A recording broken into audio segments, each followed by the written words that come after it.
Frank, you have a bell that's been in the family for a long time. Tell me about it. Yes, this here is the Sharston bell. And it's all part of a long family story. It goes back to my great-grandmother, whom I remember. She died when I was 10 years old in 1959 or 60, I forget which. And the Sharston bell, it's named after Sharston Farm. This is Sharston Farm. It was a little old 18th or 17th century farmhouse in northern Cheshire in the parish of Northenden near Manchester. It no longer exists. It's underneath an industrial estate now. It's all demolished in the late 60s. That's why she moved. But Sharston Farm is part of the folklore of my family. Mother, as she was known, was my great-grandmother. She was my father's mother's mother. She made a marriage, a mésalliance it's known. She married the gardener. She came from good family, but both her parents died young.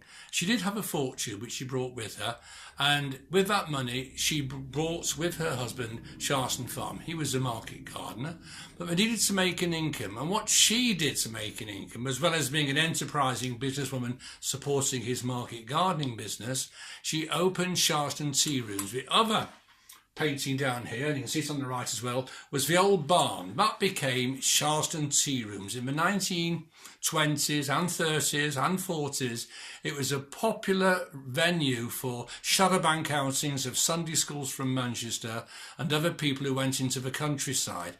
And this bell was the shop bell.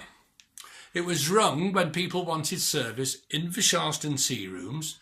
And I've got memories of some of the artefacts from there. You know, they made their own ice cream. You bought a block of ice, you had salts which reduced the temperature, and my grandmother remembered stirring and stirring to make the ice cream so you didn't get it gritty.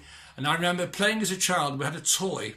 It was the wafer maker. It was a rectangular tin device with a handle. You placed a wafer in, filled it with homemade ice cream, put a wafer on top and pushed it up, and you could serve the ice cream. It was hard work, but it became part of folklore. And it's still remembered. This bell stayed after Sharston Farm was demolished. It ended up at my grandparents' farm in North Devon at Mons Hall.